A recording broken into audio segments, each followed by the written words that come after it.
Salut l'équipe. Le compte à rebours touche bientôt à sa fin.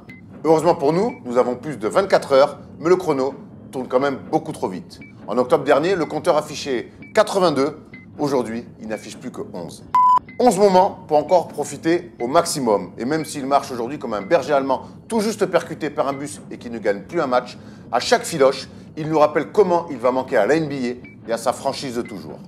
Fragile comme un vase Ming ces dernières saisons, on n'oubliera jamais comment il a fait parler chinois LeBron James en 2011, comment il a galéré en début de carrière avant 20 ans plus tard de s'installer à la table des meilleurs joueurs de l'histoire à son poste.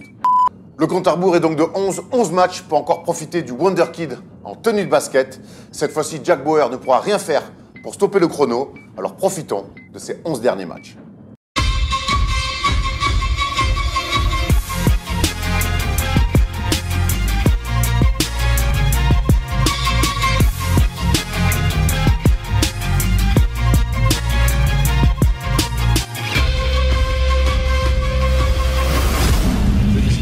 Salut l'équipe, c'est le printemps, on est jeudi et le jeudi c'est le Thursday Show et en plus cette semaine je retrouve mon Stephen Brun. What's up Stephen Brun? Salut les guys, I'm back in the game. Je peux pas faire trop de mouvements parce que j'ai le dos bloqué. Ouais, ça fait ça. C'est un mec qui fait le dos bloqué. Ouais. Eh oui, l'âge, on rappelle ton âge, hein. 39 38. 38. Respect. C'est des âges où tout compte. Hein. Oui, ben ouais, j'ai l'impression. Hein. Moi j'ai 36, pas 37 en même temps. Attends, moi j'ai 29 ans. Toi t'as pas encore 30 ans, ouais. J'ai 29 ans depuis dimanche, mais pour l'instant. Et tu t'habilles comme un enfant de 16 ans. Yeah, my man, you know, I'm a fan, you know, I'm a fan. Ouais. Montre-nous ce magnifique Ouais, il est maillot beau. à Los Angeles. Acheté dans un Nike Factory Los Angeles. C'est magnifique. D'un joueur de. Danny Bryant. George Mikan. Danny Bryant. Et ouais, une belle trouvaille, je suis très content. Je l'ai mis, je le gardais un peu pour les beaux jours. Et là, je l'ai mis évidemment. Ça va faire d'aller chez le coiffeur par contre. Moi. Ouais, peut-être. Mais du coup, dans la vraie vie, je vais pas le mettre. Après, je l'enlève et je mets une veste Bah, normale. c'est sûr, vu ce qu'on a fait cet après-midi, tu l'enlèves le maillot, ça Oui, c'est voilà. sûr. Hein. Après, c'est juste pour l'émission, pour vous. Ouais, Parfait. Tu voulais nous parler un petit peu de Sport Travel. Il y a le dernier voyage de l'année qui va arriver. Ça pas du basket, mais c'est du show comme on aime. Absolument. Oh, il a fallu là. Hey, tu m'as frôlé. Oui, alors vous connaissez tous Sport US Travel, les amis.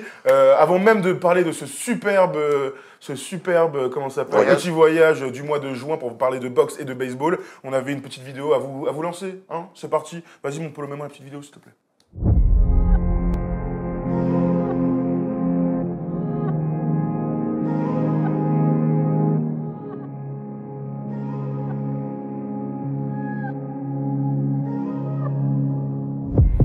Super expérience. Top, vraiment top, à refaire très vite. C'était vraiment incroyable, hein. Moi c'était un super voyage. On en prend plein les yeux, ça s'arrête jamais. Pour les fans de sport, c'est vraiment la super expérience.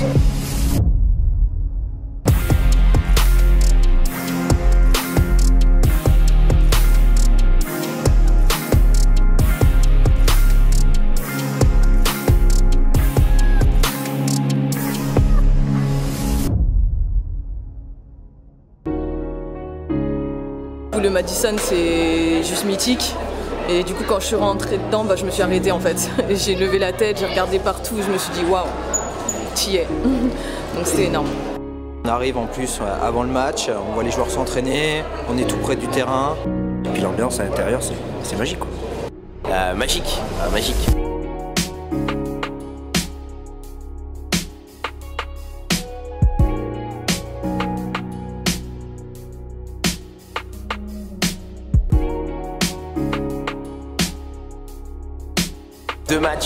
Deux matchs incroyables. Barclays, Madison Square Garden. Je suis super satisfaite, l'encadrement est top, la ville est magnifique. Si les gens sont fans de NBA, c'est un voyage à faire. Avec une équipe très cool. Julien et tous les gens qui l'entourent, vraiment on a été hyper bien accueillis. Sans hésiter, New York ou ailleurs, mais on reviendra parce que c'est vraiment top. Oui, je retenterai l'expérience Sport US Travel.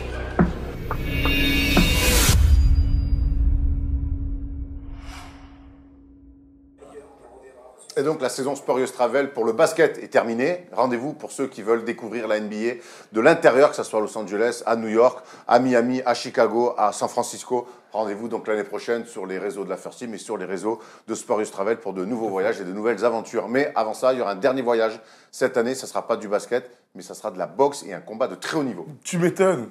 Alors vas-y Polo, envoie-moi la petite photo. Ce sera donc un voyage du 30 mai, 31 mai je crois, au 4 juin, donc pendant les beaux jours, à New York. Vous avez l'opportunité d'aller voir ce combat de très très très haut niveau de boxe. Joshua contre Miller. C'est pas Reggie, hein? Non, c'est pas Reggie Miller. Ouais, heureusement pour Reggie d'ailleurs. Lors de ce voyage, il y aura aussi un match de baseball entre les Yankees et les Red Sox. Donc, autant te dire que tu as 2 matchs de légende qui vont se dérouler grâce à Sport US Travel. Vous serez dans la salle et vous allez pouvoir vous régaler. On vous conseille vraiment d'y aller. D'ailleurs, avec Erwan, on se posait la question d'y aller. Le problème, c'est un peu les dates. Début juin, il y a le début des finales NBA. C'est vrai que le Garden pour avoir un match de boxe, ça va être incroyable. Et puis le Yankee Stadium, qu'on ne présente plus. Donc voilà, il y a moyen de passer une belle petite semaine, Steph. Tu viendras avec nous l'année prochaine un petit peu sur Sport US Travel? Half time, my friend. Allez, retour à l'NBA. On va attaquer avec les news, parce qu'il y a beaucoup de choses à dire cette semaine. 4 seconds, down to 3. Hart steps back, fires, that's the game. Cette semaine, on va attaquer les news avec un mec, un meneur dont on parle peu, voire jamais, mais qui a fait l'actu cette semaine. C'est Elfrid Payton, messieurs, le meneur désormais des Pelicans, qui a réalisé 5 triples-doubles d'affilée. C'est incroyable. Alors, une victoire pour 4 défaites, mais dans la saison compliquée, la fin de saison compliquée des Pelicans, voir un mec comme Elfrid Payton réaliser 5 triples-doubles d'affilée, avec quand même, puis pas au rabais, hein, on le voit, plus de 15 points, quasiment 16, quasiment 13 passes et 12 rebonds. Et puis surtout, il rentre dans l'histoire parce qu'on a l'habitude avec Russell Westbrook qui enchaîne des saisons en triple-double, mais quand même un mec qui fait 5 triples-doubles d'affilée, c'est assez exceptionnel. Et d'ailleurs, il rejoint, vous savez qui il rejoint? Russell Westbrook. Oscar Robertson, très bien. Will Chamberlain. Et Jason Kidd. Michael Jordan. Michael Jordan? Ouais. Il savait tout faire. Chamberlain, Robertson, Jordan, Westbrook et donc, désormais, Elfrid Payton est le 5e. Hein, Michael Jordan. Bon joueur, je crois, ouais. Il a fait quelques trucs. Hein. J'aimerais qu'on revienne un petit peu sur le parcours de Elfrid Payton. On rappelle, drafté en 10e position par les Philadelphia Sixers, en 2014, qui le transfère directement à Orlando. Orlando a l'impression qu'il y a tout pour qu'il réussisse et ça ne marche pas. Bah, le problème, c'est son niveau réel. Alors, c'est un bon joueur. Il fait partie des enfants de Rajon Rondo. Tu vois, on parle de Trae Young comme un enfant de Steph Curry. Eh bien, lui, c'est le prototype même du Rajon Rondo en moins fort. Bah, avant, d'abord, ses qualités, parce que ça, clairement, c'est ses défauts. Ah non, mais tu me dis copie de Rajon Rondo. Rajon Rondo, c'est d'abord un super meneur très intelligent, très bon passeur, bon défenseur, un bon physique robuste, et donc... Pas de shoot. Pas de shoot. Mais par contre, il est quand même naturellement un peu plus à droite que... Déjà, sa mécanique de tir est un peu plus fluide que celle de Rajon Rondo avec son tir un petit peu derrière la tête. Ça joue pas beaucoup. Hein. Oui, ça joue pas beaucoup. Maintenant, non, compliqué pour lui. Déjà, à Orlando, contexte un peu difficile. Mais quand on voit la dipose qu'il est devenu après Indiana, en passant par OKC, comme il a galéré aussi au Magic, on se dit qu'il y avait peut-être une couille dans le potage chez nos amis du Magic. Peut-être. Maintenant, il s'épanouit peut-être un petit peu plus aux Pelicans. Après... Alors moi, j'aime bien remettre en perspective tout ça. C'est une fin de saison où les Pelicans n'ont plus rien à jouer. Au début de saison, là où tout se joue, Elfrid Payton, il est quand même... il est un peu blessé aussi, je crois. Il est un peu blessé. Il joue moins de minutes que sur la fin de saison. Et il passe après Rajon Rondo en plus. Il passe après Rajon Rondo. Donc difficile pour lui. Maintenant, moi, j'aimerais le voir... une saison complète, je ne te parle pas d'une saison triple-double, mais une saison complète, régulière, avec des passes et des points, parce qu'après ces 5 triple-doubles de suite, il a fait un match cata, je crois, à 7 points. Après, est-ce que c'est ça que tu lui demandes? Moi, ma question, c'est... Il a été blessé en début de saison, il a eu du mal à rentrer dans sa saison aussi, quoi. Le truc de ce gars-là, c'est que c'est un bon joueur, mais est-ce qu'il est assez fort pour être un titulaire d'une franchise NBA? C'est ça la vraie question. Moi, j'ai l'impression que c'est un touche-à-tout, c'est un bon défenseur. C'est un mec qui fait jouer les autres. Tu dis, c'est vraiment le fils de Rajon Rondo, qui a un bon QI basket, qui a une bonne vista, très fort sur transition. Je dis, bon défenseur, c'est important. Après, ça dépend qui tu lui mets autour. Je pense qu'il y a plein d'équipes, finalement, si tu as des superstars à l'intérieur et dans les ailes, des forts joueurs, et que tu as besoin d'un mec pour faire un petit peu huiler tout ça, lui, ça peut être le bon profil. Moi, j'ai quand même une théorie sur les titulaires de NBA, c'est qu'à partir du moment où on doit l'entourer d'un profil de joueur spécifique, eh ben, c'est que tu n'as peut-être pas le niveau. Une fois de plus, tu twistes mes propos. J'ai pas dit qu'il fallait l'entourer, nana. J'ai dit que c'est pas un mec qu'il faut entourer. Évidemment, ça va pas être tes premiers choix quand tu construis. Mais c'est ce que tu as dit. Mais non, je te dis qu'à partir du moment où un joueur d'un certain niveau, on doit l'entourer pour qu'il puisse s'éclater, c'est peut-être qu'il n'a pas le niveau pour être titulaire. Ouais, mais ça peut être très bien. C'est pas une superstar NBA, mais des mecs comme Eric Snow étaient titulaires des équipes qui sont allées en finale. Dans un truc tellement spécifique. Eric Snow aujourd'hui titulaire, ce serait inconcevable. Donc dans toutes les équipes NBA, il n'y a que des meneurs potentiellement All-Star. Non, je me pose la question pour lui. Je parle pas des autres. Moi, je pense que justement, c'est un mec, après peut-être qui peut être titulaire dans une forte équipe où il y a du monde autour de lui très fort, ou alors c'est un mec qui peut sortir du banc et stabiliser aussi des fois un second unit. Je pense que c'est un bon basketteur. Et que du coup, les bons basketteurs en général trouvent tout. Il a que 24 ans, 25 ans. Oui, mais sur 4, il a que 4 saisons. Il a que 4 saisons. Donc les bons basketteurs avec du QI trouveront toujours du taf.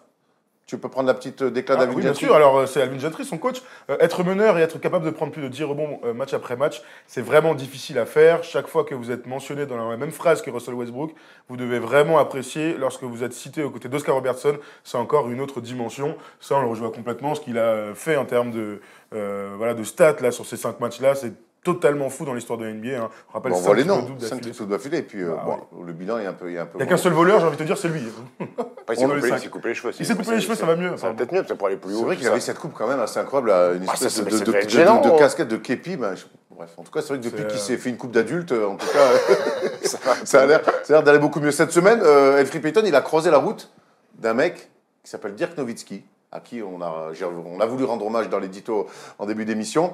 Et c'est sur ce match-là que Dirk Nowitzki a dépassé ni plus ni moins que la légende Wilt Chamberlain. Et il devient ainsi le 6e meilleur scoreur all-time de l'histoire. Donc Dirk Nowitzki a officiellement mis plus de points que Wilt Chamberlain, l'homme aux 100 points en un match. 55 points de moyenne. Steph, je te donne la parole parce que je sais que tu es grand fan de Nowitzki, mais un petit peu plus, notre ami, un petit peu plus dans la légende. On va rester sur le mot fan parce que je sais que tu peux employer des mots. Stephen Brun est le fils de Dirk Nowitzki, hein, tu vois, dans les trucs. Je crois qu'on a le même physique en ce moment. Non, mais moi j'ai bien aimé cette image. C'est un tir tellement à lui, caractéristique pour passer Wilt Chamberlain. C'était déjà une légende. Le fait de dépasser Wilt Chamberlain fait de lui encore plus une légende. Il faut profiter. Il faut profiter de ces derniers moments pour un garçon qui a changé un peu l'histoire de la NBA par son profil. Ça a été un des premiers grands à s'écarter. Je crois qu'il est unanimement reconnu par ses pairs. On a vu tous les tweets des stars de la NBA actuelle pour féliciter Dirk Nowitzki. Il faut en profiter, il reste 10 matchs. Moi, j'ai envie que ça s'arrête dans 10 matchs. J'ai pas envie de le voir l'année prochaine parce que je suis en souffrance quand je le vois jouer, parce que j'ai pas envie d'assister à des matchs de gala comme on a pu le voir cette année où sur les fins de match, le public adverse se lève et veut que Dirk Nowitzki mette des tirs. Ça me fait un peu, ça me fait de la peine. J'ai envie que ça s'arrête là. Bravo, c'est exceptionnel ce que tu as fait. Je suis pas sûr qu'un Européen puisse aller à ce niveau-là, même si tous les records sont faits pour être battus et que Giannis Antetokounmpo va peut-être finir là-haut comme lui. Bravo grand, arrête-toi. Il l'a compris ça.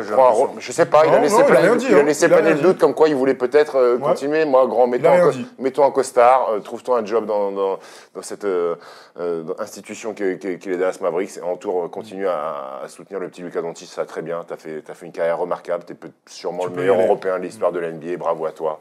T'es une légende, mon garçon. Il est même dans les discussions des meilleurs postes 4 à son poste. Hein. On peut mettre si on fait un top 3, top 5 des meilleurs power forwards de l'histoire. On rappelle surtout que en début de carrière, il a commencé à jouer poste 3. Poste 3, ça avait été très compliqué. Ça a été très compliqué. De toute manière, on ne va pas aujourd'hui expliquer à quel point le gap entre la division 2 allemande et la NBA est énorme. Énorme. D'ailleurs, Giannis aussi a fait ce parcours-là. Bon, et d'ailleurs, quel est le point commun entre Antetokounmpo et Dirk Nowitzki? Drafté par les Bucks. Drafté par les Bucks. Bon, après, ça reste dans l'histoire. Moi, ce qui m'intéresse surtout, c'est de dire à quel point ce gars-là est, tu l'as dit vite fait, mais est le meilleur Européen, pour moi, de NBA, de tous les temps. De NBA. On pourrait parler si on met FIBA, machin, truc et tout. On pourrait en discuter, mais à quel point il a dominé, à quel point il a changé le jeu avec son move. Il a un go-to-move, et rien que quand tu as un go-to-move, eh bien, c'est la preuve que tu as marqué la NBA. Hein. Mais c'est important. De toute manière, la NBA, c'est pas que je suis bon sur le terrain, c'est tout ce qu'il y a autour. Lui, c'est un mec super sympa. Combien de vidéos ces 5-10 dernières années où il se déguise et tout, il régale. Moi, je tout le monde l'adore. Passer 24 heures avec lui, gros, je trouve qu'il me fait rigoler quand il fait des vidéos. Il a un humour exceptionnel. Ah oui, il rappe, il enfin, tu sais. De l'autodérision. C'était quoi ton go-to-move, ça? Mon go-to-move, c'était... c'est ma question. C'était un mètre de shot. C'est mon go-to-move actuel. Ça, c'est avec le truc. C'était quoi ton go-to-move? Un vrai go-to-move. Un go-to-move. Ça dépendait. Moi, j'aimais bien effacer à mi-distance, tac, comme ça, quand j'étais poste 4. Tu le vois, celui-là? Ouais, je le vois. Un mec qui n'a pas de go-to-move, mais par contre qui a un trophée de meilleur joueur de la semaine, c'est Rudy Gobert. Rudy Gobert, le Français qui a été élu joueur de la semaine à l'Ouest. Ben ouais, on peut l'applaudir, notre ami, parce que c'est simplement le 3e Français de l'histoire enfin, quatrième Français de l'histoire, après Parker, Noah et Batum, à être élu joueur de la semaine. Incroyable. On voit des stats quand même. 16,5 points, Solide. 15,5 points, 2,3 rebonds rebonds. et quasiment 70% de réussite. Moi, j'aimerais qu'on revienne un petit peu, je ne veux pas relancer le débat du tout, mais on a vu une démission, Tom, sur sa réaction après sa non-sélection au All-Star Game. Il avait été ému, il a vu quelques larmes, mais derrière, il avait répondu sur le terrain. Et vraiment, j'ai l'impression que depuis sa non-sélection au All-Star Game, il était déjà pour moi dans les coups pour l'être, mais là, il montre sur le terrain que c'est un joueur qui aurait dû être All-Star. Qui aurait dû être All-Star. De toute façon, on va pas refaire le débat. Oui. Moi, ce que j'ai dit à l'époque. Non, mais c'est bien de le montrer. Oui, non, mais de toute façon, le mec fait une saison de All-Star. Personne n'a jamais dit le contraire. La concurrence fait qu'il n'est pas choisi. Derrière, la réaction qu'il a sur le terrain, elle est incroyable parce qu'il est encore plus fort qu'avant le All-Star Game. Alors, on peut prendre cette petite déclaration du coach. Rudy doit arrêter de se sentir sous-estimé. Il a raison, je pense aussi. J'en ai marre qu'il se sente déprécié. Il a été apprécié à sa juste valeur cette semaine, non. Je suis fier de lui, il le mérite, mais la raison pour laquelle il joue bien, c'est parce qu'il pense à la compétition, il est comme ça. Nous voulons qu'il continue ainsi. Rudy Gobert fait des trucs incroyables. Mais oui, mais moi je suis d'accord avec ça. C'est-à-dire que son coach, à bout de moment, il lui a dit arrête de vouloir prouver. T'es bon, quoi. T'es bon, t'es un des meilleurs pivots de la ligue. Prends ce que t'as. Et puis tout le monde le sait qu'il est bon. Je crois que dans toutes les équipes, ils savent que Rudy Gobert est un danger pour cette équipe du Jazz. Il y a un paquet de mecs qui auraient pu s'écrouler après quand tu as fait comme objectif de ta saison être All-Star et que tu n'y es pas alors que tu fais une saison pour y être. Il y a un paquet de mecs qui auraient pu couler quelques temps, 3 semaines, 1 mois avant de reprendre ses esprits. Lui, il s'est dit, allez, hop, je repars au chantier, je vais m'approuver. Et c'est ça aussi qui fait sa force à Rudy Gobert, c'est que c'est un énorme... Alors, il ne faut pas le prendre, c'est pas péjoratif ce que je vais dire, il faut le prendre dans le bon sens, c'est un énorme haineux, c'est un rageux. Rudy Gobert. Il se nourrit, il se sert de sa colère. Il se sert de ses injustices qu'il a contre lui pour être meilleur. Il a des objectifs individuels, il en faut dans une carrière. Mais ces objectifs individuels, ils ne peuvent pas venir sans des objectifs collectifs et des résultats collectifs. Et c'est ce qu'il est en train de faire avec le Jazz. Il va enchaîner sa 3e campagne de playoff d'affilée. Bien sûr, et c'est un game changer de toute manière. Alors oui, quand on dit game changer, on pense surtout à l'attaque. Mais quand Rudy Gobert est sur le terrain, ça change absolument la manière dont son équipe va jouer et va surtout défendre, et surtout la manière dont l'équipe en face va attaquer. Parce que c'est vrai, quand tu as un arbre comme lui, avec une envergure incroyable, avec son sens du timing qui vient au contre, bah forcément ça change des tirs. Donc Rudy Gobert fait une magnifique saison. C'est incroyable qu'il soit élu du joueur de la semaine. Vraiment, on insiste sur le fait qu'on fait une news parce que c'est pas anodin. C'est pas anodin des joueurs de la semaine dans une conférence Ouest qui est complètement incroyable. Voilà, bravo à lui. Maintenant, on leur souhaite de passer des tours, de pourquoi pas viser la finale de conférence. Mais bravo à Rudy, hein, vraiment. On va suivre ça en tout cas avec attention la fin de saison du Jazz et forcément les playoffs et les tours qu'on souhaite nombreux pour nos amis du Jazz. Le dernier Français à avoir été élu joueur de la semaine, c'était Nico Batum, donc avec les Hornets, le 16 novembre 2015. On s'en souvient, il avait fait 4 ans maintenant. Ouais, il avait fait un début de saison assez incroyable, 3 ans et demi. C'est l'année où il se qualifie en playoff. Il avait fait un début de saison incroyable. Même son nom, c'était un peu murmuré pour le All-Star Game à l'époque. Exact. Et après, il était un petit peu rentré dans le rang. Oui, Allez, on finit avec des news en bref, rapidos. Il y a Doc Rivers qui va re-signer avec les Clippers. On a vu une conférence de presse. Il a l'air ravi de re-signer avec les Clippers. Il y avait une petite rumeur où les Lakers lorgnaient dessus. Et finalement, non, il a clarifié la situation. Il a dit qu'il était très ami avec Magic Johnson, mais que la relation qu'il avait avec Steve Ballmer était unique et qu'il allait re-signer pour les Clippers. Pour une fois que les Lakers avaient une bonne idée de coaching, c'est dommage. Maintenant, amplement mérité pour lui d'avoir une possibilité de re-signer un contrat. Bravo aux Clippers d'avoir su garder un coach comme ça, qui on s'aperçoit cette saison que c'est un grand coach NBA parce qu'il y a tous ces changements, ces trades qu'il a fait. L'équipe des Clippers n'est peut-être pas la plus sexy, talentueux sur le papier, mais elle fait une saison remarquable. Il fait bien jouer ce mec au basket. Danilo Gallinari, quand il n'est pas blessé, c'est un top joueur NBA. C'est un joueur All-Star. Bravo Doc. Moi, ce que j'apprécie, c'est qu'il y a eu la rumeur. 2 jours plus tard, il annonce de lui-même, on a décidé avec Ballmer, le propriétaire, de prolonger. Je suis persuadé que, tu vois, pendant une seconde, il s'est peut-être dit et pourquoi pas, et pourquoi j'irais pas coacher LeBron, et pourquoi pas j'irais aux Lakers. Parce qu'il est très ami avec LeBron. Mais c'est quelque chose qui se réfléchit. Mais quand t'as ça, tu poses chez toi avec ta femme, tu te dis qu'est-ce qu'on fait, tu regardes. Après, il n'y a pas de déménagement. Il n'y a pas de déménagement, mais le pour, le contre, tu regardes les perspectives, tu dis peut-être que les Lakers, putain, c'est chaud. Sachant que Magic, c'est son ami. Ils sont amis depuis 30 piges, les mecs. Donc, tu vois, demain, on te propose un truc comme ça, c'est normal d'y réfléchir. Mais sa réaction, c'est de prolonger. Toujours compliqué de bosser avec son pote. Par contre, ce qui est vraiment incroyable, ça c'est vrai. Par contre, ce qui est incroyable. Tu sais de quoi tu parles, hein. Ah oui. Ce qui est incroyable, c'est qu'il n'y a pas si longtemps, il était sur la sellette. On était les premiers à dire faut-il se séparer de Rivers. Il y a 2 ans, je pense que quand les Clippers sont encore dans la fin de Lob City, et clairement, sa mission, elle a échoué avec Chris Paul et Blake Griffin. Pas de finale de conf. Pas de finale de conf. Ouais. C'est quand il vient et qu'il y a cette équipe-là avec DeAndre Jordan, Jamal Crawford en 6e homme, Blake Griffin, Chris Paul. ils visent les finales NBA, ces mecs-là, ni plus ni moins. Ils ont échoué là-dessus, clairement, et pourtant, on a continué à travailler avec Doc Rivers, et surtout, je crois que le signer à ce moment-là de la saison, on sait que cet été, les Clippers sont aussi du cap pour signer une superstar. Je pense que sécuriser un poste de coach avec un coach reconnu comme Doc Rivers, c'est déjà un bon point pour les Clippers par rapport aux Lakers. Et puis, on sait que Luke Walton va sauter. Et puis Doc Rivers a eu l'intelligence, alors il a sûrement été aidé par son front office, mais l'intelligence de dire, je crois qu'avec cette équipe Lob City, on va pas y arriver. Écoute, on bazarde tout, on pète tout, on recommence, et puis on repart à zéro. Il faut aussi être capable de le faire. Sachant qu'ils lui ont enlevé aussi des casquettes, vu qu'il avait la triple casquette du démon. À la Van Gundy. Quand on voit, il y avait les mecs comme ça. On leur enlève pas les casquettes. Il y avait Doc Rivers qu'il avait, il y avait Thibodeau et il y avait Van Gundy. Et les trois sont cassés la gueule avec ces casquettes-là de multitâches. Il y a Laurence Franck qui est là maintenant. Il n'y a que Arsène Wenger qui arrive à gérer tout ça. Et encore que. Alex Ferguson, peut-être. On enchaîne avec la dernière news en bref, c'est Nikola Mirotic qui s'est blessé au pouce, qui sera absent 2 à 4 semaines. C'est coup dur, en plus de Malcolm Brogdon, ça fait une deuxième blessure pour les Bucks. Et Yanis qui n'est pas là en ce moment, alors c'est moins grave, mais il joue pas en ce moment. Oui, il n'a pas joué. Il est retenu, quoi. Il n'a pas joué cette nuit, quoi. C'est plus de la mise au repos. C'est plus de la mise au repos. J'espère. Là, c'est une blessure, c'est un joueur capital dans le dispositif Budenholzer. On en reparlera tout à l'heure de Mirotic, Jean-Coach Brown, mais ça commence à faire 2 joueurs importants. J'espère qu'ils vont revenir pour les playoffs. Écoute, on verra en tout cas comment les Bucks vont se comporter sans Yanis et sans Mirotic, surtout parce que justement, c'est le focus de dimanche. Les Bucks jouent les Cavs qu'à l'affiche. They do have a timeout. Decide not to use it. Curry, way downtown. Bang! Bang! Cleveland Cavaliers, Milwaukee Bucks, c'est l'affiche donc de ce dimanche. Et on va laisser les Bucks un petit peu de côté parce que Steph, tout à l'heure dans la séquence Coach Brown, tu vas revenir un petit peu sur des chiffres clés pour nous expliquer la réussite cette saison des Bucks. Donc on va s'intéresser à une équipe qui va pas très bien, mais qui a quelques sources d'espoir avec notamment Colin Sexton. Avant d'aller sur le jeune rookie, on va quand même faire le classique bilan entre les deux équipes, le tableau comparatif que Polo va nous envoyer, il me semble. Non, il n'y a pas une vidéo, je sais pas. Il n'y a pas une vidéo? Si, mais je la lance après. Non, en fait, je l'ai oublié. On la lance maintenant. Ouais, merci. Stay poised, stay with our game plan and do what we've been doing all season. Tanakopo for the finish. We're definitely having a lot of fun right now, and the more guys that we have out there, the deeper we are, the better we play. Gets one to go. Good looking stroke by Jetty. Middleton cleared for takeoff. Sexton knocks it down.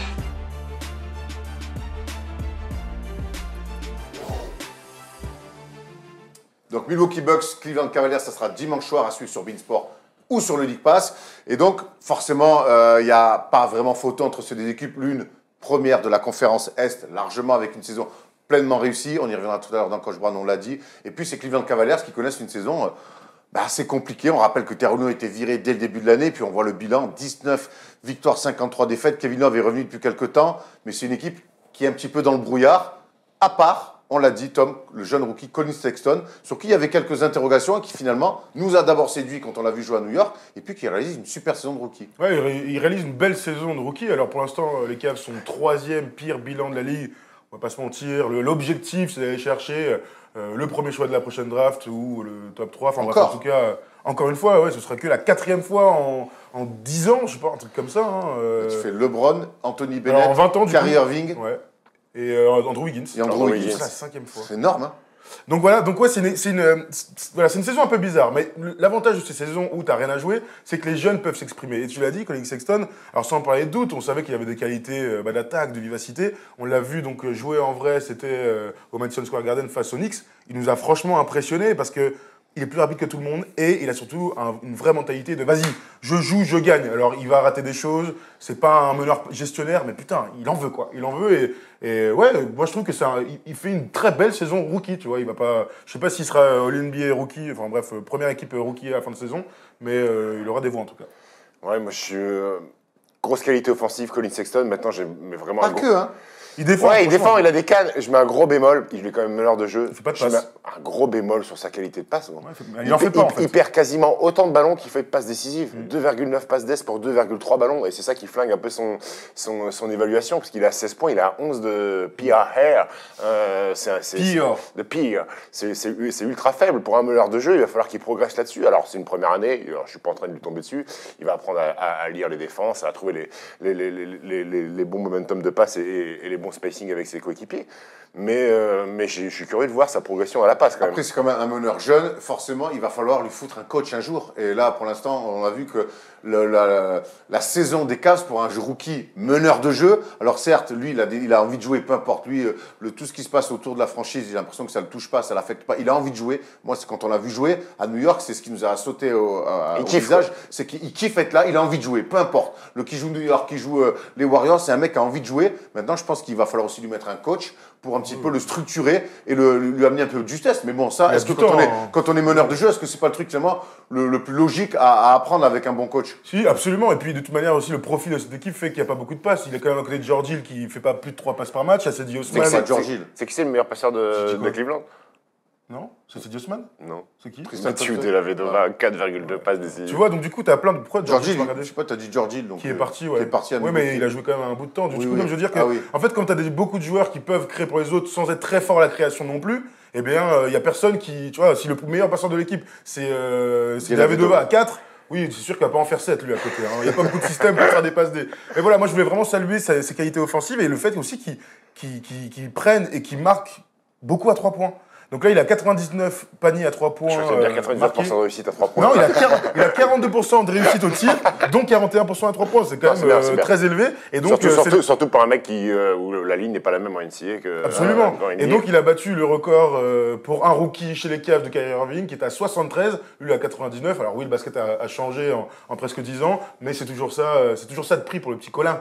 Très bien, donc suivez ce match. Colin Igloo. On va se faire des petits pronos. On sait qu'en ce moment Giannis est mis au repos. Peut-être qu'on imagine que face aux Cavs, c'est tout à fait le genre de match où il peut être mis au repos. Mirotic est blessé 2 à 4 semaines. Brogdon est blessé et s'il revient, ça sera 6 finales de confilia pour les Bucks. On peut imaginer un upset comme ça de la part des Cavs. Tu sais pourquoi je vois pas l'upset? Parce que dans la nuit de mercredi à jeudi, les deux équipes se sont jouées. Les Cavs ont tapé les Bucks 107 à 102.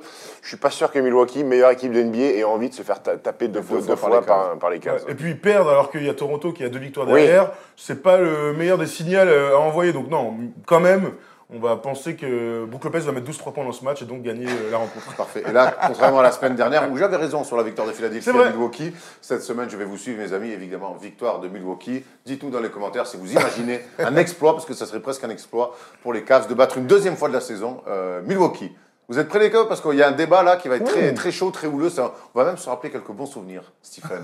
Tu sais même la tête qu'il fait. Non, j'ai attendu le conduit de Polo jusqu'à 4h du matin, après je suis allé me coucher. On va en parler dans le débat.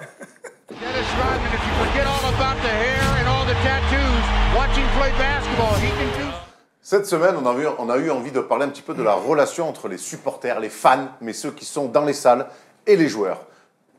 Relation parfois compliquée, parfois houleuse, et parfois qui dépasse la ligne. Donc la question de ce débat, c'est quelles sont les limites entre les fans et les joueurs dans les salles? Évidemment, on parle dans les salles. Et forcément, on pense tout d'abord à l'accrochage de Russell Westbrook il y a quelques semaines maintenant, enfin une dizaine de jours. Il y a une quinzaine de jours, avec ce fan du Jazz qui a eu des propos racistes. C'est ce qui a été relaté, qui a eu des propos racistes envers Westbrook et sa famille. Et on s'en est suivi la réaction du propriétaire du Jazz qui a été parfaite en disant qu'on ne tolère pas des propos insultants, des propos homophobes, des propos racistes dans les salles NBA et dans toutes les salles de sport, quoi qu'il arrive.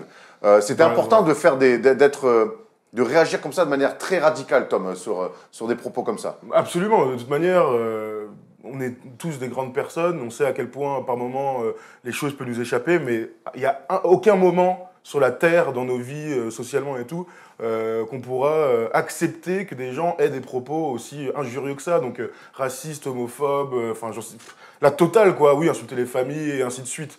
Là, il y a la petite déclaration de Russell Westbrook. Si je devais le refaire, je referais exactement la même chose parce que je vais me battre pour moi-même, pour ma famille, pour mes enfants, pour ma femme, pour ma mère, pour mon père, pour toute sa famille. Donc, je m'attends à ce que n'importe qui d'autre fasse la même chose. On le rejoint complètement, mais même d'un point de vue des instances et tout ça, toutes les personnes qui ont ce genre de comportement, quel que soit voilà, d'où ils viennent, d'où ils sont et tout ça, la seule chose qu'on peut dire, c'est qu'on veut un bannissement à vie. D'ailleurs, a priori, ce qui a été fait, le fan est banni à vie parce que, ouais, c'est au-delà même de l'image. On ne peut pas accepter ce genre de choses, c'est une catastrophe. Non, en plus, les insultes, genre, pas homophobes, c'est une catastrophe et tout, mais les trucs racistes, moi, tu sais, je trouve ça. Genre, si quelqu'un m'insulte, me dit sale noir, un truc comme ça, je me dis, mec, t'es démodé de fou, quoi. C'est fou de dire des trucs comme ça. C'est dingue de le dire. Enfin, tu vois ce que je veux dire? On a rarement été à la mode quand on a dit ça en même temps. Mais bah, malheureusement, si, il y a eu des époques quand même un peu sombres. Mais tu vois, je trouve ça incroyable que quelqu'un puisse dire des trucs racistes à quelqu'un d'autre. Après, il faut aussi que les gens comprennent qu'on est dans une époque aujourd'hui où il y a beaucoup de combats. On parle de combat à l'égalité homme-femme, le combat sur les homosexuels, le combat sur le racisme.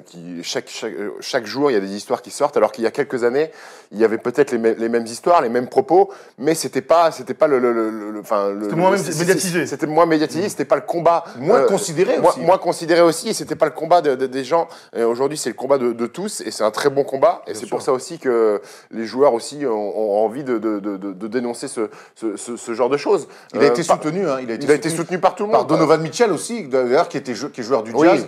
Et qui, Moi, quand j'allais au parc, il y a 15 ans, à l'époque où il y avait Bernard Mendy et tout ça, j'ai entendu des choses au Parc des Princes. Je me suis dit, mais jamais de ma vie, j'aurai un enfant, je vais venir au parc pour emmener mon fils voir un match de foot. Alors qu'aujourd'hui, ça nettoie un petit peu. Alors, dans certains stades, il y a des endroits dans les tribunes, dans les virages, où peut-être il y a encore ce genre de choses, mais ça évolue, ça progresse. On entend des choses aujourd'hui. Moins souvent, moins grave que ce qu'on a pu entendre il y a 15-20 ans. Il y a LeBron, avant d'enchaîner, il y a LeBron qui a réagi justement à cet incident, et c'est Emerick Parker qui était dans le vestiaire avec LeBron James, et donc qui a récupéré cette petite déclat. I think, that situation, the fan was out of line, and what he said to Russ, it becomes a point where it's about respect. And the only thing we got in life is respect at the end of the day. We play basketball, we can report about the game, you guys can cover the game, but at the end of the day, as a man, all you got is your respect. And that guy crossed the line. Obviously Russ is a very passionate guy, but Russ is married with 3 kids, a set of twins, and no matter if you like him or love him or the way he played the game, this guy's one of the most loyal people that I know, one of the most down-to-earth guys that I know. And that guy just took it too far on the other end. There could have been some words Russ could have said a little bit differently, but at the end of the day, he was in the right, that guy's in the wrong. Stand up and salute. I salute the Utah Jazz and with their organization on doing what they did, and we move forward. But fans understand that they pay their hard-earned money to watch our beautiful game and watch our beautiful players, and I respect that. But there's a fine line when you go to the disrespectful side on, talking about, am I cheering my teammates on, am I heckling the opposing guy, or am I crossing the line? And there's a fine line when it's not a fine line. That line is very bold, and everyone knows when you're crossing the line. So there it is. Toujours les mots Justin LeBron dans ces circonstances. On va ramener un petit peu le débat donc, au basket. Et c'est pas la première fois qu'il y a des débordements comme ça avec des fans et des supporters, au-delà des propos racistes qu'il y a pu avoir. On se souvient de Charles Barkley dans les années 80 qui avait craché sur des supporters, et il y avait un crachat qui avait fini sur une petite fille. Et puis surtout, on se rappelle. C'est fou, ça. Tu connais pas cette histoire? Il met un moldo, il met un molar, mon gars, de folie. Il est complètement fou.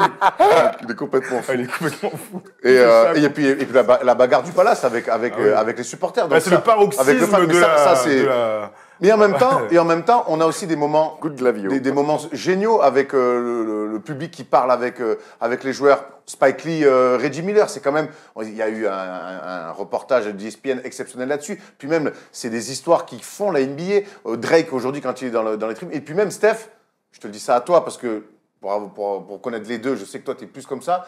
Parler avec le public, ça fait aussi partie du spectacle, ça fait aussi partie des ambiances. Quand tu vas jouer dans une salle qui est chaude,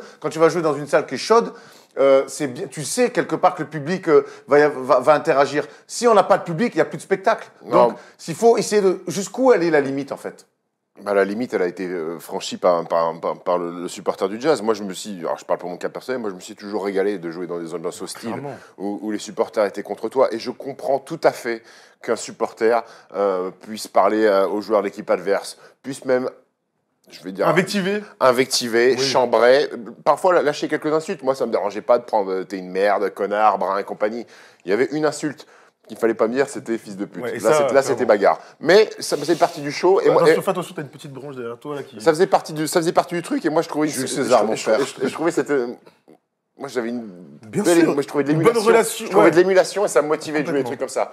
Par contre, il ne faut pas aller trop loin, il ne faut pas non plus mais justement, franchir la ligne comme a dit Lebron. Mais c'est vachement dur, tu vois, quand tu es supporter, que tu es dans un stade, parce que moi, jeune, j'allais au stade Vélodrome, et honnêtement, quand tu vas dans un stade, et c'est pareil, quand tu vas avoir des matchs chauds de play-off, tout ça, j'imagine, au bout d'un moment, ben, t'es une autre personne quelque part. L'effet de groupe. L'effet de groupe en plus, et puis t'es une autre personne. Donc, c'est pour ça que autoriser, et c'est archi important de discuter avec le public chante, que le public chambre, que le public te parle à l'équipe adverse. Ça fait partie du sport. Toi, t'es fan de l'OM. Ouais. Ça t'arrive d'aller au Vélodrome. Oui. Tu lâches des insultes sur les joueurs des équipes adverses.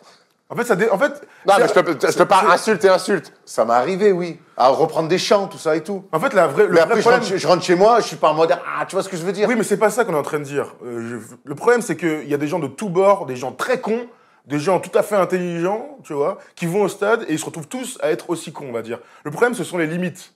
Tu vois, moi je te rejoins, mec, quelqu'un à tout niveau, il y a toujours des gens derrière, là, tu vois. T'es une merde, t'es un connard, tout ça. Tu mets un 3 points, tu fais un shoot, ça régale, c'est un levier, tu l'as dit, pour être meilleur. De toute façon, on préfère tous jouer à l'extérieur, dans une salle hostile, plutôt qu'à domicile avec nos supporters, ce qui est complètement con en soi, mais c'est une réalité. Ça n'est pas des joueurs, ça. Ouais, mais a priori, il y a des joueurs qui sont plus à l'aise chez eux avec moi, j'ai toujours préféré jouer à l'extérieur, je trouve ça lourd.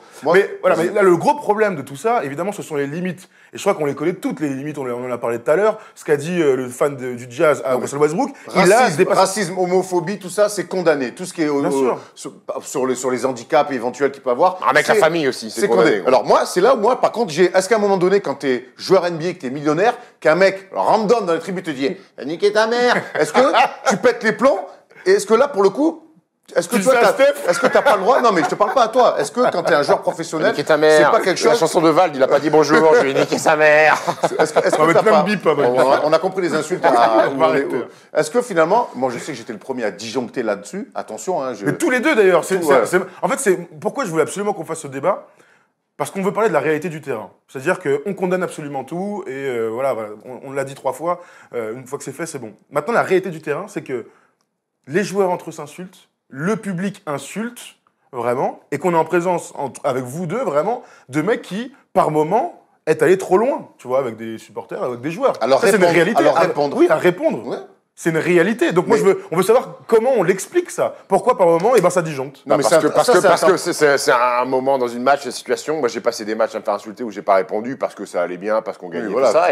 Et t'arrives à un match où tu te fais insulter, t'as loupé 3 tirs, t'es dans la frustration. Et là tu disjonctes aussi. Hop, il y a un fuck qui part. Oui, il y a un fuck qui part. Mais le public adverse est aussi là. Il est là pour ça aussi. Bien sûr. Pour faire disjoncter les mecs adverses. Ça fait partie. Ça fait partie du jeu. Pourquoi les équipes gagnent plus à domicile qu'à l'extérieur? C'est aussi pour ça. Pourquoi le CSP Limoges ou même au Portel, pourquoi c'est les 2 meilleurs publics de France? C'est parce qu'ils sont hostiles, parce qu'ils chambrent et parce qu'ils mettent la pression sur les adversaires, parce qu'ils sifflent, parce qu'ils dépassent parfois quelques limites. C'est ça qui fait la beauté, non, mais la force aussi d'un club de supporters et de supporters d'une ville. Maintenant, les joueurs s'insultent. Je ne sais pas si les joueurs s'insultent vraiment aujourd'hui. Peut-être moins comme. En fait, il y a un petit shut-up, un petit truc comme ça. Alors, il y a une vraie différence. Nous, on parle de basket. Dans le foot, ça s'insulte à tous les niveaux. C'est une catastrophe.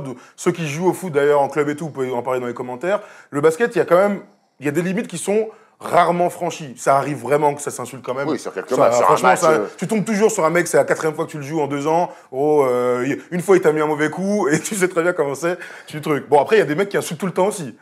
Il y a des mecs qui sont spécialisés là-dedans, non? Je sais pas. J'étais très dans l'insulte, Erwan, non? Non, pas très, ça veut rien dire, non. Non, mais pas tous les matchs. Après, quand c'est chaud, c'est chaud. Après, tu dis des mots, mais ce qui est à nos petits niveaux, c'est que oui, t'es avec des mecs, tu passais des matchs à t'insulter, tu répondais au public, le match est terminé, tu te douchais, tu redescendais, t'arrivais, tu serrais la main et t'en rigolais avec les mecs aussi. C'est pour ça qu'il y a les limites. Il y a des limites à faire. Mais moi, j'aimerais bien qu'on revienne, on s'en fout des mecs de N2. Oui, bien sûr, mais moi, je pense que dans les salles NBA aujourd'hui. Moi, je pense aujourd'hui, tu joues NBA, tu prends 30 millions la saison, un mec qui te dit stand at the beach. Au bout d'un moment, t'as le droit de dire, je m'en fous. T'as le droit de dire ça. Ouais, t'as le droit aussi. Maintenant, moi, je veux pas qu'on aseptise toutes ces salles NBA, ces ambiances-là. Il faut que ça reste un petit peu hostile. Par contre, un mec qui lâche un truc raciste, un mec qui lâche un truc... Ça, on l'a dit. C'est pour ça qu'on voulait... Ça, c'est banni à vie. C'est pour ça qu'on voulait commencer. Mais il faut garder l'essence même du chambrage, du trash talking, des petites insultes. Voilà, comme Erwan l'a dit, t'es professionnel, t'es joueur de NBA, t'es l'exemple pour des millions, voire des milliards de fans. Ça doit te passer au-dessus, même si t'es un peu frustré, ça doit te passer au-dessus, ces petites insultes. Après, mais il faut sanctionner les trucs plus graves. Mettre un 3 points, faire ça au public, ce qu'a fait D'Angelo Russell à Sacramento, qui est un public un peu véhément aussi, quand il gagne à la fin, qui fait comme ça. Mais c'est génial. C'est ça qu'on aime au basket aussi. Mais par contre, le problème, c'est qu'en autorisant ça, et c'est normal de l'autoriser, mais j'ai peur que et tu verras qu'il y aura d'autres problèmes malheureusement un jour, c'est que tu peux pas autoriser tout ça, chambrer, nanani, et puis à un moment donné, il y a toujours un con qui va aller trop loin pour franchir la ligne. Et ce qui est bien, c'est de faire un exemple comme ils ont fait avec le public du Jazz. Mais tu vois, moi j'ai toujours cette histoire de Derek Fisher. Derek Fisher, à un moment donné, sa fille avait un cancer de l'œil. Il faisait des allers-retours pendant les matchs de playoff face au Jazz. Et il y a un mec du Jazz dans les tribunes, plusieurs mecs du Jazz qui faisaient ça quand il était au lancer franc. C'est horrible. Et Derek Fisher n'a jamais rien dit, n'a jamais moufté. Il a fait ses matchs, il était au lancer franc, il y avait 30 mecs derrière qui lui faisaient ça. Ouais, il y a ça. Et là, pour le coup, tu vois, c'est pas raciste, c'est simplement horrible. Ignoble. C'est simplement ignoble, horrible. Maintenant, les mecs, ils rentrent chez eux, ils se regardent en face dans une glace ou pas. Dans le même genre. Mais Derek Fisher n'a rien. Après, c'était. Dans le même genre, là, il y a quelques semaines, je sais pas si vous avez vu cette image incroyable, mais pour chambrer les joueurs de Cardiff et les supporters de Cardiff, ils faisaient l'avion, les mecs. Pour Emiliano Sala. Tu vois, c'est les limites, on parle des limites, c'est complètement fou d'imaginer ça. Il y a quand même un paquet de citrons, gros. C'est le gros problème. C'est ça le problème. Après, il y a une réalité, là, on voit Blake Griffin qui s'est embrouillé avec, c'était cette saison, en décembre, je crois, qui s'est embrouillé avec un fan de Minnesota. Il s'est plaint. Tu vois, Griffin, il y a un temps mort. Griffin, il sort de son match, tu vois, carrément. D'ailleurs, on voit Dwayne Casey qui dit reste dans ton match, reste dans ton match. Le gars est banni, mais genre un peu, ah, merci à tous, tu sais, il a applaudi. Ouais, tout ça parce qu'il a touché. Après, parce qu'il a dit Rockmout et Rockmout. Il a pété un câble. Par contre, il y a une réalité. Tu vois, on va te bannir aussi, toi. C'est clair. Tu vois, quand on parle des joueurs NBA à 30 millions qui ne doivent pas répondre, moi, je suis d'avis de dire que vraiment, on ne doit jamais répondre. Tu dois être au-dessus de ça parce que t'es pas un être humain normal, c'est une réalité. Après, c'est vrai que quand on te le dit 100 fois, et que tu réponds qu'une seule fois, c'est la seule fois qu'on va retenir. Et ça, c'est difficile. Là, oui, on va rentrer dans le... Oui, on est tous des êtres humains, des émotions. Moi, je l'entends complètement. Malheureusement, il faut par moment être au-dessus de ça. Parce qu'il est au-dessus de ça. C'est Russell Westbrook, le mec. Il est dans une salle NBA, il est au-dessus de ça. Et après, ils l'ont dégagé, hein, le mec des Pistons. Oui, le gars des Pistons, il s'est fait dégager, mais tout le monde l'applaudissait. Le gars des Wolves. Des Wolves. Donc voilà, donc moi, ça, je le comprends. Tu vois, la réaction. Je trouve que Westbrook, le gars, il lui parle tout le temps. De toute façon, on peut dire ce qu'on veut. On est tous différents sur des choses. Oui, on réagit chacun différemment. T'as des gens, je te dis, moi, Derek Fisher, c'est le mec qui était une éponge. Il n'y a rien qui transparaissait. Westbrook est quelqu'un, mais même à l'image de son jeu, qui est un émotif, qui est un sanguin. Ouais, donc voilà, mais voilà, on avait envie de faire ce débat-là parce que c'est pas la première fois que ça arrivait, qu'il y avait des débordements entre joueurs et public comme ça. Moi, je reste malheureusement persuadé que ça arrivera encore parce que les arènes de sport, l'effet de groupe amène à dire et à faire des choses. Certaines l'alcool. Non, mais c'est vrai. Non, mais dans les salles américaines, il y a le droit de. C'est de la vraie binouse. boire de l'alcool. Oui, avec Polo, on peut vous dire. Hein, c'est pas de la tourtelle, c'est de la vraie binouse. La tourtelle, mais bon, les mecs. Pendant que je suis accrédité, Paul et Tom, crois-moi qu'ils se mettent des grandes pintos. Et puis les binous, quand j'étais à Santeux, les binous, c'est pas des 25 centilitres, hein, gros. Évidemment, un gros plat de nachos et un hot dog long comme une jambe, et puis on est ready. Après, ça coûte $60, donc tu le fais une fois, tu retournes pas à la mi-temps. Voilà, dites-nous, vous, dans les commentaires, comment vous voyez cette relation entre joueurs et public. Quelles sont les limites pour vous à ne pas franchir? Est-ce que vous aimez les ambiances chaudes ou est-ce que justement vous préférez plutôt des ambiances bon enfant? Il y en a qui disent oh c'est que du sport, mais c'est vrai que parfois le sport dépasse le cadre simplement. Le sport c'est la passion. Mais oui, voilà. La passion. Et la passion amène un petit peu, amène des excès, et des excès qu'il faut parfois condamner. Et c'est ce que la NBA et notamment la propriétaire du Jazz a su bien faire. Absolument. Voilà, c'était cool comme débat en tout cas. Ouais. On revient un petit peu plus sur le terrain et au basket avec la séquence Coach Brown.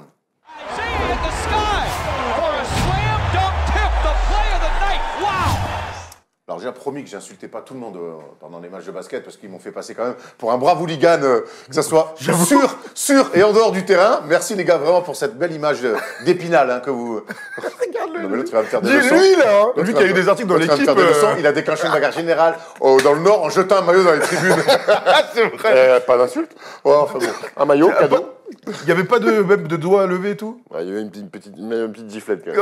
Oh non. Coach Brown, alors, parle-nous des secrets de la réussite des Bucks. Ouais, j'ai voulu ressortir 4 stats qui font que les Bucks sont devenus...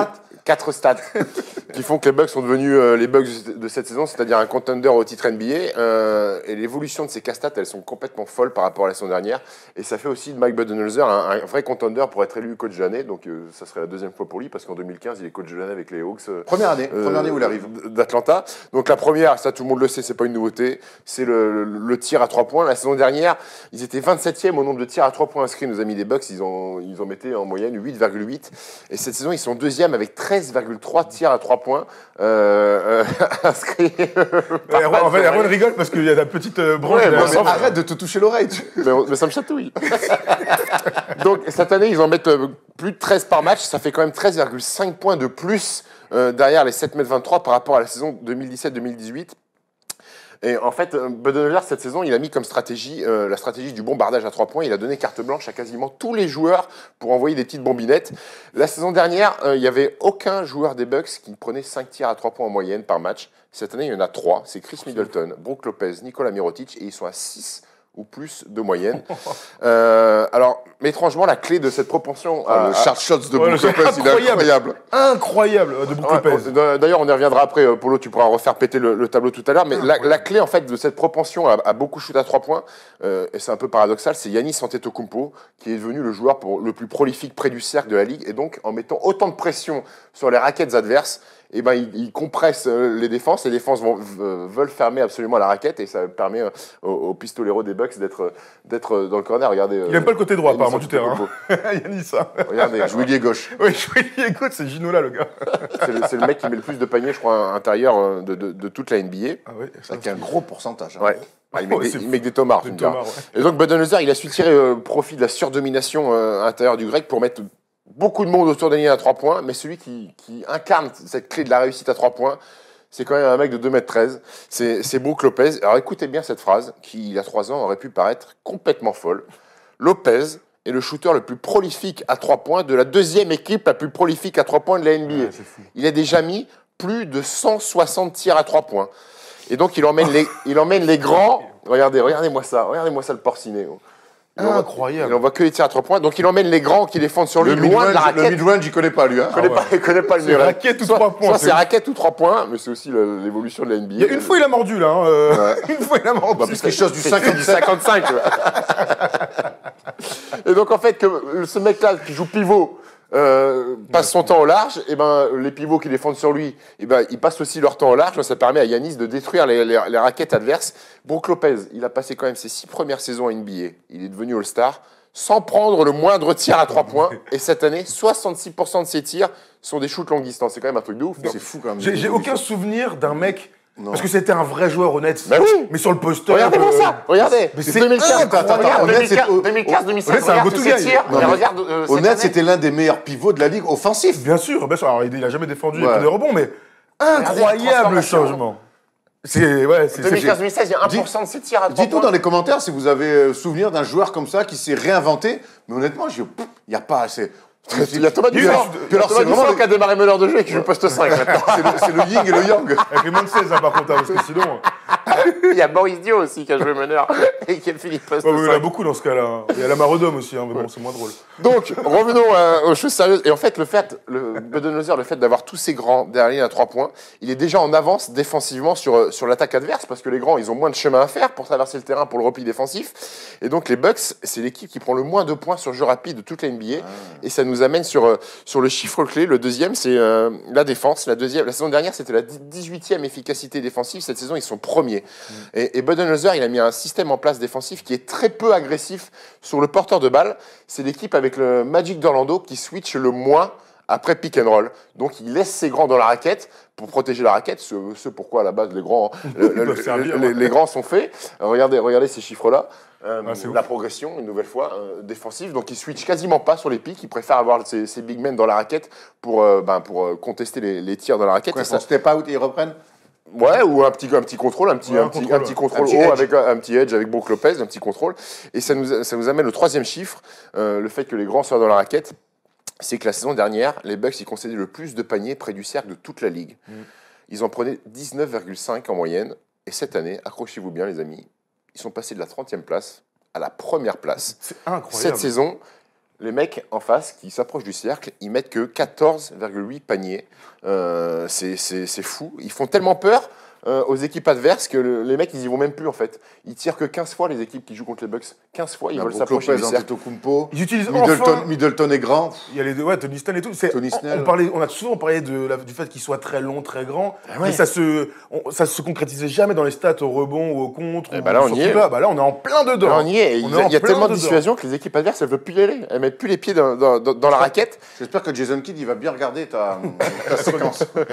Et ça nous amène tout ça au dernier chiffre clé qui est le rebond. Le rebond défensif. C'était la pire équipe au rebond défensif. Ils laissaient le plus de deuxième chance la saison dernière aux autres.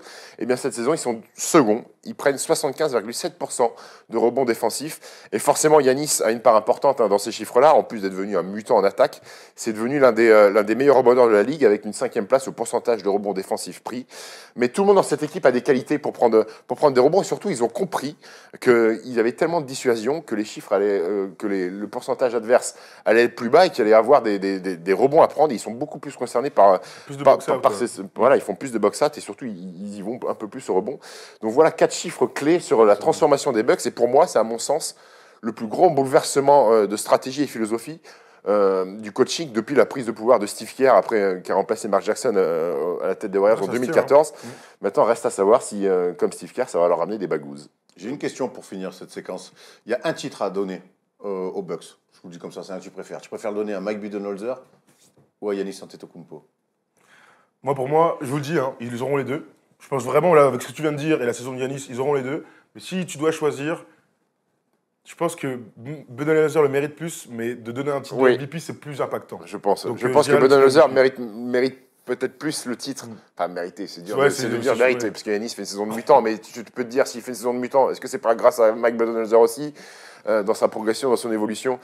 Je sais pas, il mériterait d'avoir les deux, mais je suis pas sûr que la NBA donne le titre de coach de l'année plus le titre de MVP à deux garçons de la même équipe. Bon casse-tête, ce que tu dis quoi, toi?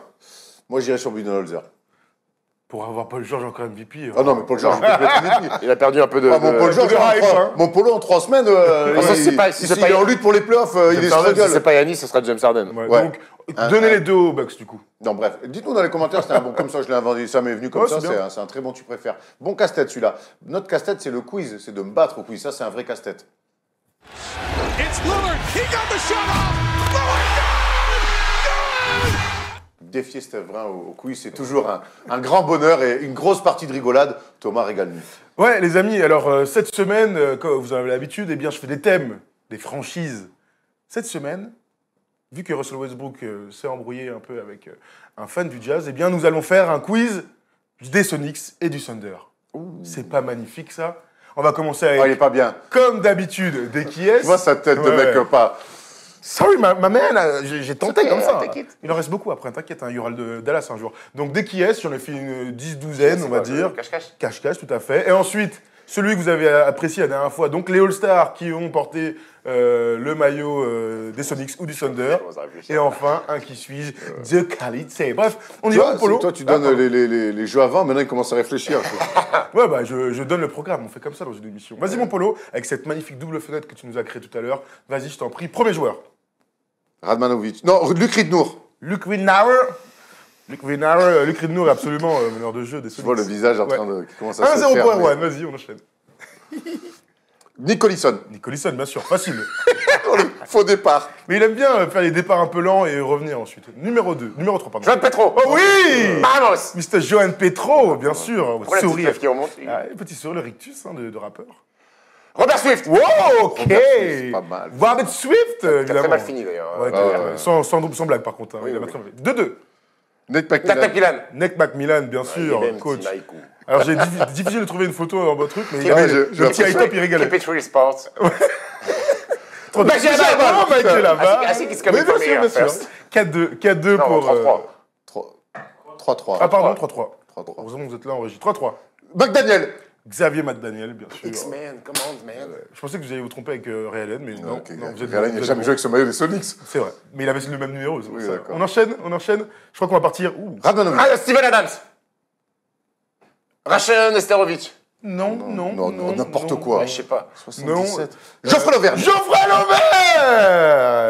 Eh oui, Geoffrey Lauvergne qui va mettre un Thomas sur Bradley Bill. ou se faire contrer, on sait pas. Ouais, bon, dans Comment le doute, c'est un Geoffrey, Thomas. Hein, 4-3. 4-3 donc. On enchaîne, s'il vous plaît. Didier Augustine. Pas mal, Didier Augustine. Augustin, En toute douceur. Michel Augustin. Michel Augustin. On enchaîne, vas-y, ça me régale. Qui est-il? Comment il s'appelle Dessalaga Diop. Non. C'est Diop. Non, bah non, toujours pas. Dessalaga Diop, non. C'est Diop. Bah non. Non, mais pas. C'est un Africain. ça. Amidou, non. C'est un Africain. ça. Amidou Diallo. Alors, au vu de la couleur, on pourrait Non, penser mais que c'est un attends. Africain, mais c'est un Afro-Américain. John Waiters. Absolument pas. grand, qui a des longs C'est un bras. mec qui fait un box-house sur Pogazol. Grant. C'est un homme qui a commencé sa carrière du côté de Casey, qui faisait partie du contingent des très hauts draftés. Jeff Green. Jeff Green. Jeff Green. Eh ouais, Jeff Green. Putain, une autre époque, hein. Oh la vache. Changé contre Kendrick Perkins, on s'en souvient. Dites-moi si je me trompe, 7-3 7-5. Non, j'ai 3. 6-3. 6-3, tu fais défoncer comme ça? 7, ouais. T'es nul, hein. Il y avait 3-3, j'ai craqué. j'ai On pas enchaîne. eu de service. John Waiters. John Waiters, absolument. 8-3. Allez, vas-y, enchaîne. Il en reste que 2. Tamo Sefolosha. Il a jamais le 7. Ouais, c'est vrai. Timothée Luaou. Oui.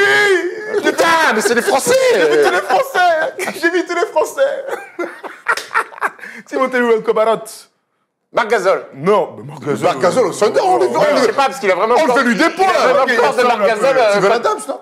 Non, mais il avait le même numéro, mais c'est pas lui. Par contre, Même poste. taux de masse grasse assez élevé chez les joueurs. Bon joueur, pivot, bon joueur. Bel attaquant. Européen. Canter. Européen, non. Européen. Attends. Un pivot Attends, là, qui j'ai- était là au début du Thunder, qui faisait l'affaire. Après, Ibaka lui a clairement pris sa place. Un indice. Je crois qu'il est serbe, mais j'ai pas envie de vous dire une connerie. Non. Non. Bon, je vais vous donner le prénom alors. Nenad. Kirstic. Oui, Kirstic. Bah, personne n'a dit. Hein. Non, mais on Il est serbe, hein. alors, Vous mettez les grains Serbe, je sais plus. Bel petit coup de il est serbe, serbe. Il est serbe, hein. Il Je est sais pas serbe, fou, il est ouais. serbe. Bel petit Je coup crois que de c'était le dernier, hein. Donc je crois que c'est une victoire écrasante d'Erwan Abotrette. 7-3. Aïe, aïe, aïe. 8-3. 7-3. Non, écrasante. Oh, quand même, hein. 8-3, chers amis, donc J'ai complètement oublié première... qu'il était passé. Nenad, ouais. Ouais, Nenad. Bon Vrai joueur. Hein.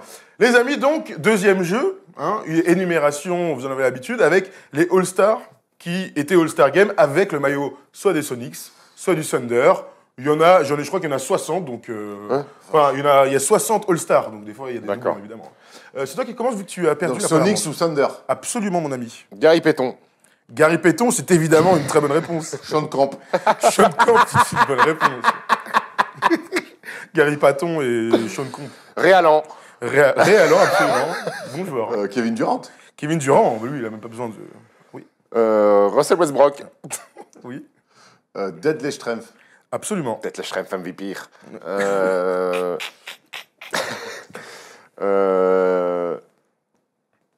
Ils sont All-Star quand ils jouent pour la franchise. Ah ouais, parce que j'avais lâché le barbu, mais le barbu il était pas All-Star. quand il joue. Non, je préfère te dire qu'il a jamais été All-Star là-bas.